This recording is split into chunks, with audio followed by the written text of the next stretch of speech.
everyone, welcome back to Onyx Pages. I am going to chat with you about New Suns, which is a collection of speculative work by people of color, edited by Nisi Shawl. I just recorded a very long video and then I deleted it because it was too long. So we'll see if I can make this shorter. I am also stringing waist beads, so I'm not going to be really looking at you because I'm stringing waist beads. So this is going to be a Injury makes use of her time by multitasking kind of situation. So what is New Suns? New Suns is a collection of speculative work, and I interviewed Nisi Shawl at the WisCon conference that I went to this year, and they were talking about New Suns. They were talking about why they decided to put together a collection like this, what its value is in the community, and so on. So I'm not going to take up a lot of time explaining that, because you can pause here and you can go to that video and listen to Nisi describe the collection in their own words, and you should, because Nisi is amazing. But I will take some time to talk to you about why Nisi is amazing, in my opinion. Nisi Shawl is amazing because not only are they a wonderful writer, and there's so much to say about how incredible Nisi's writing is. I've so far read their novel Everfair.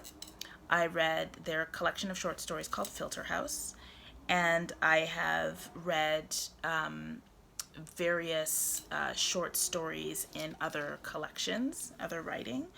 And I've also listened to Nisi read their short works, and I've listened to LeVar Burton read one of Nisi's stories, and their imagination is just so densely populated with incredible ideas, wonderful questions, subtle magic, sexuality, and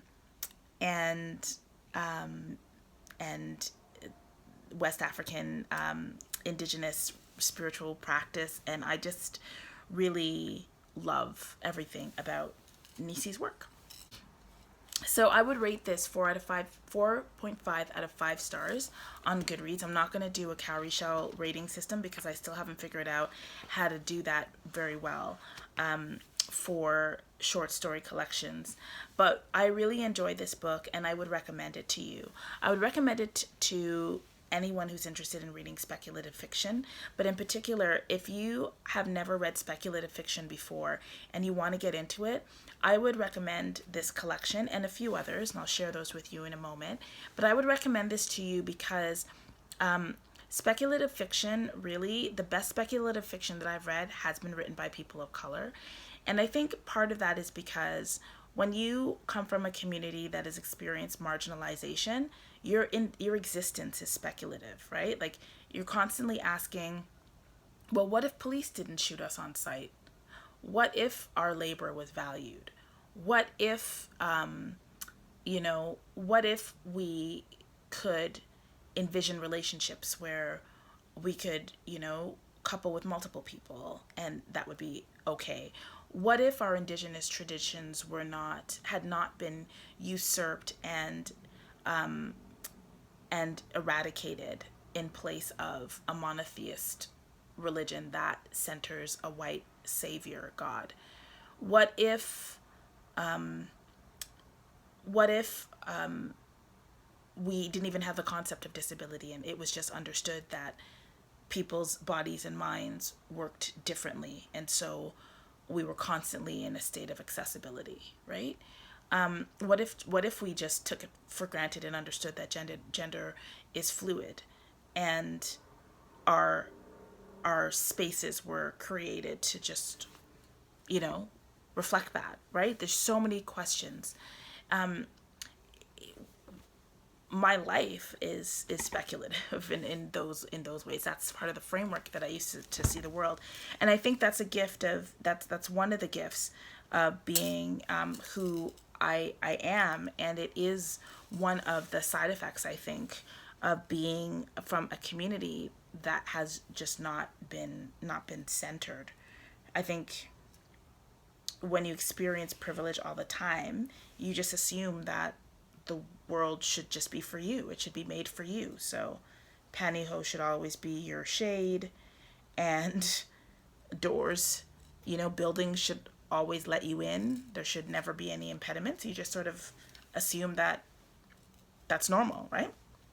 So I think that there's something really beautiful about speculative writing by people of color, because it interrogates everything. Like, it interrogates the way that we live. And I just to go sideways for a second, people are really into The Handmaid's Tale because it's now a movie and it's cool.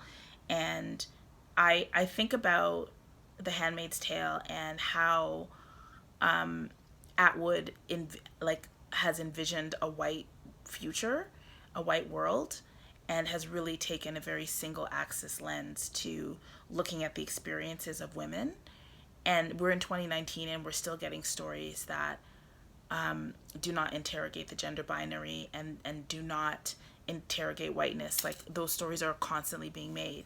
So when I think about what is being offered out there in mainstream science fiction and speculative fiction, I just look at collections like this and I just feel like, yes, this is what we really should be.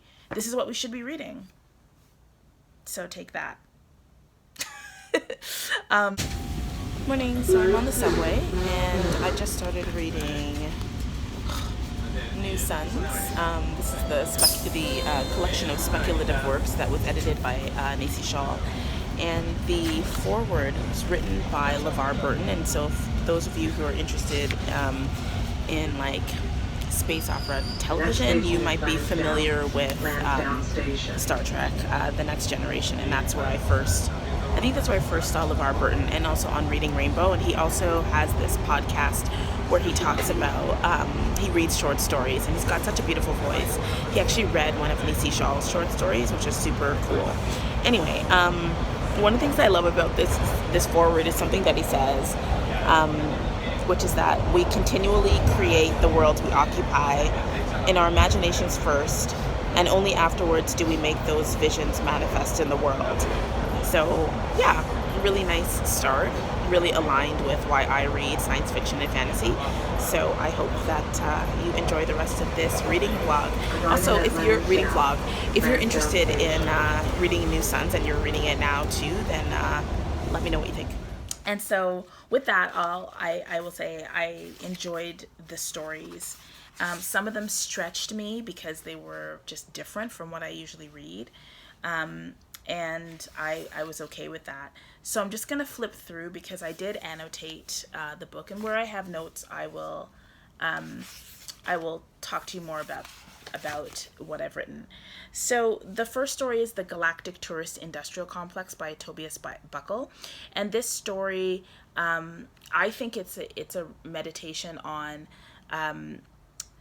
the tourism economies. So in particular, what happens when you've got a society that relies on tourism as its only economy? What does that do for the people who live there? And as somebody who is my parents are from the Caribbean, and I identify as being from the Caribbean, like, that's definitely the instability that can cause is really interesting and troubling. And so this story takes that from a very different intergalactic perspective. Then there was Dear Dancer by Kathleen Alcala, and Dear Dancer, what warmed my heart because it tells the story of people living out in nature post-apocalypse, and how spirituality and dreaming is used to help them contend with their circumstances.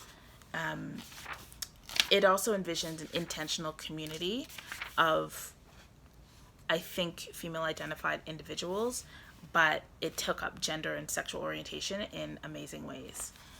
Then there's The Virtue of Unfaithful Translations by Min Soo Kang. And this was one of the stories that really stretched me because it's written and reads like a history textbook. So if you look at it, there's not a lot of dialogue. It's literally like, you know, written third person, very sort of dry writing. And I was funny story, I was flipping through this and I was like, ugh, I don't want to read this. Oh, it's so dense and there's no dialogue and what's actually happening, and I feel like I'm reading a history textbook. I'm gonna put it down.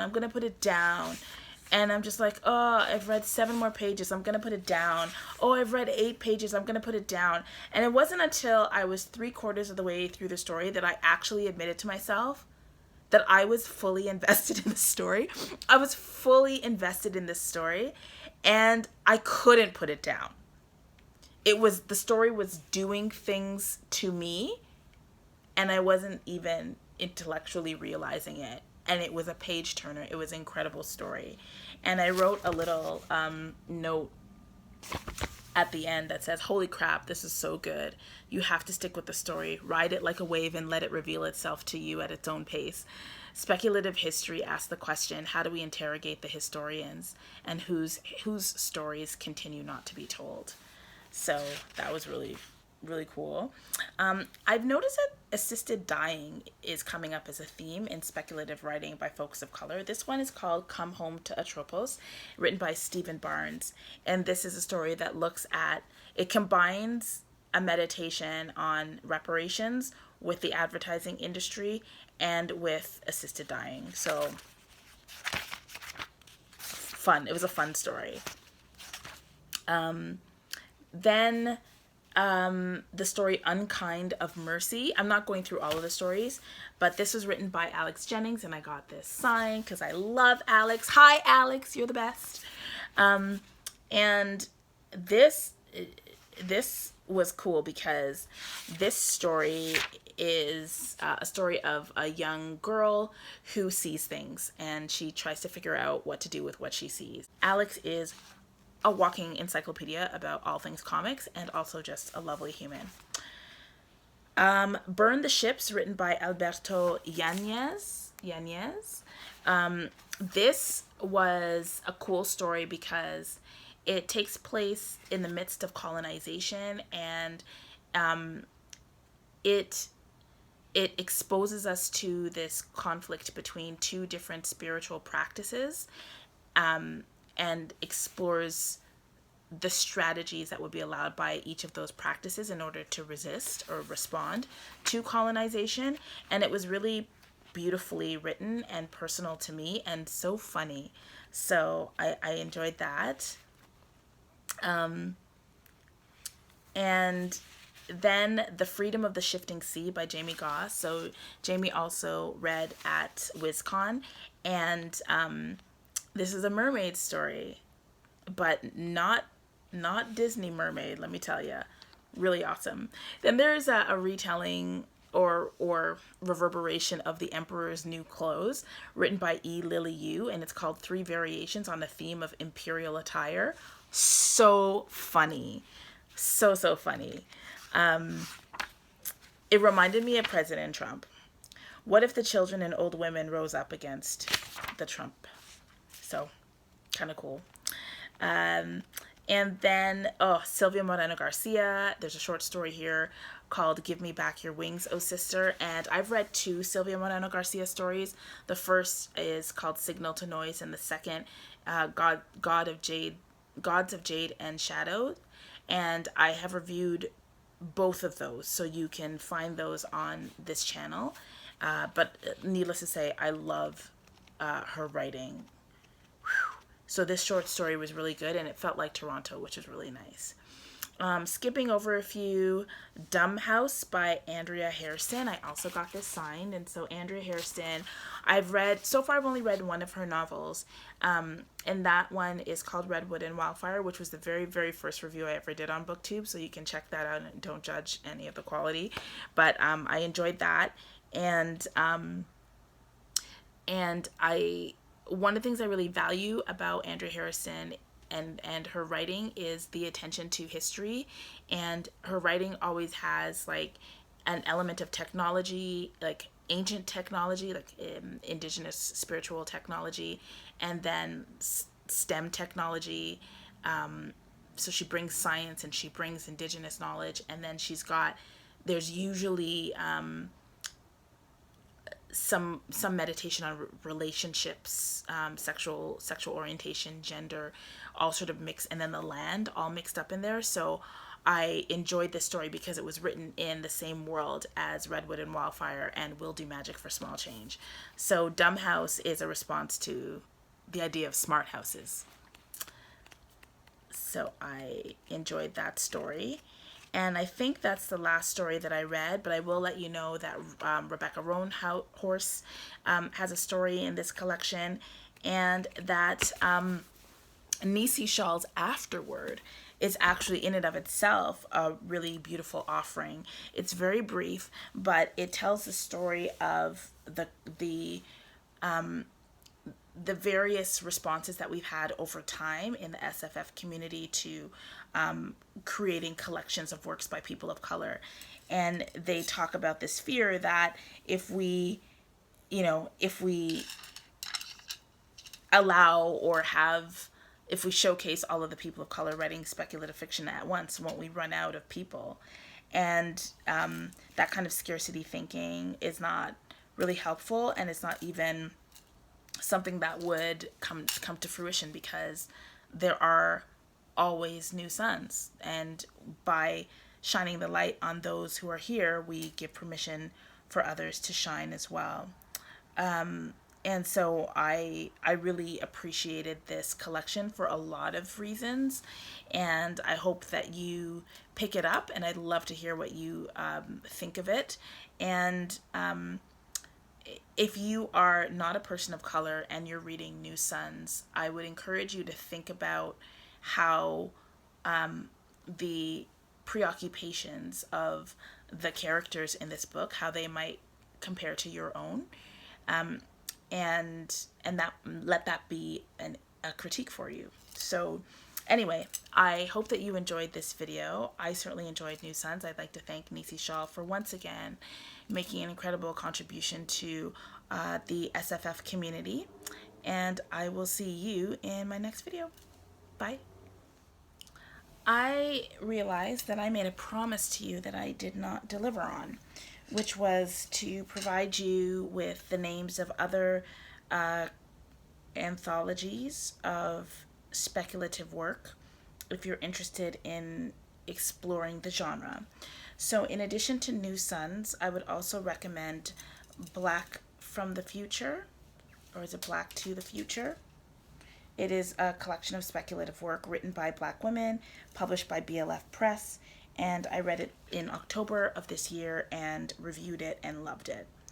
There's also Octavia's Brood, which was edited by Adrienne Marie Brown and Walida Imarisha, and both of those people are brilliant visionaries, and if you're not familiar with their work, I would commend it to you. So that's speculative writing by people of color who are social justice activists. I read that collection and I enjoyed it. I think that the Yonic collection of Black speculative writing would be Dark Matter 1 and Dark Matter 2. Dark Matter 1 was the first ever collection of Black speculative writing, which was edited by Cherie Renee Thomas. So commend that to you. Let me just sift through my brain to see if there are any other anthologies that you might want to consider that are decidedly speculative fiction, as opposed to science fiction or fantasy. I think that's all I have right now for speculative fiction.